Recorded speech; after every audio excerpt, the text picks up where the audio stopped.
আমি তানিয়া আমার একটি নতুন রেসিপিতে আপনাদের সকলকে স্বাগত। আজ বানাবো ছোলার ঘুগনি। তার জন্য আগের দিন রাত্রেই ছোলা ভিজিয়ে রেখেছিলাম। এখন এগুলোকে ভালো করে ধুয়ে সেদ্ধ করে নেব। ছোলাটা যখন হাফ সেদ্ধ হয়ে যাবে তখন ছোট ছোট করে কেটে রাখা আলুগুলো দিয়ে দেব। এবার একসাথে দুটোকে সেদ্ধ করে নেব। আলুটা প্রথমেই দেব না, তাহলে বেশি সেদ্ধ হয়ে যাবে।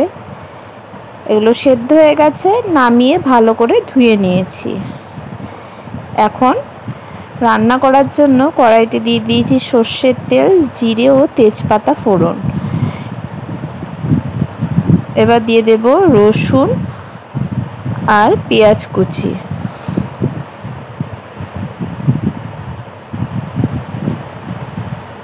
দেব নুন এবং হলুদ।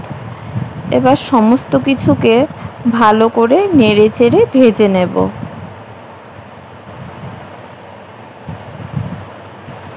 আমি কিন্তু এই রান্নাটায় কোনো রকম মশলা ইউজ করব না।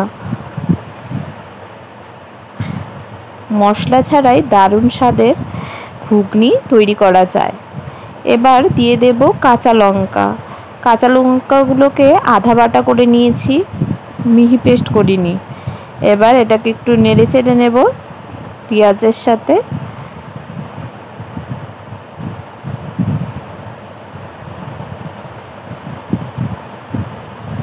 এখন দিয়ে দেব সেদ্ধ করে রাখা ছোলা আর আলু। এবার এগুলো সমস্ত কিছুকে ভালো করে নেড়ে চেড়ে বেশ কিছুক্ষণ সময় ধরে ভেজে নেব। ফ্লেমটা কিন্তু অবশ্যই লো টু মিডিয়াম রাখতে হবে।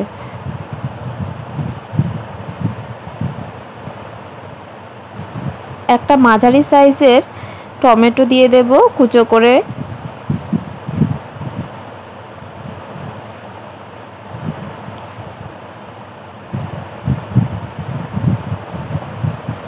সামান্য জল দিয়ে আবার ভালো করে নেড়ে চেড়ে কষিয়ে নেব।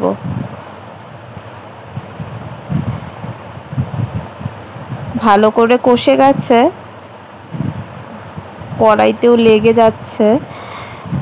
এখন দিয়ে দেব ঝোলের জন্য পরিমাণ মতো জল। এবার ঝোলটাকে হাই ফ্লেমে ফুটিয়ে নেব।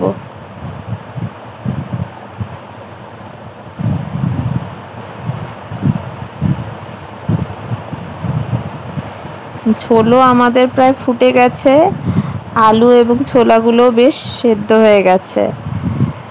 ঘুগনি প্রায় রেডি। এখন উপর থেকে একটু গরম মশলা দিয়ে নেড়েচেড়ে নামিয়ে নিলেই তৈরি আমাদের মশলা ছাড়া ছোলার ঘুগনি।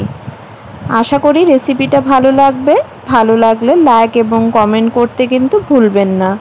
আর আমার চ্যানেলে যদি নতুন হয়ে থাকেন, আরও নিত্য নতুন রেসিপি পাওয়ার জন্য চ্যানেলটিকে অবশ্যই সাবস্ক্রাইব করবেন।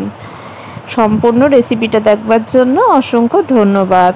চাইলে আপনারাও বাড়িতে তৈরি করতে পারেন রেসিপিটি।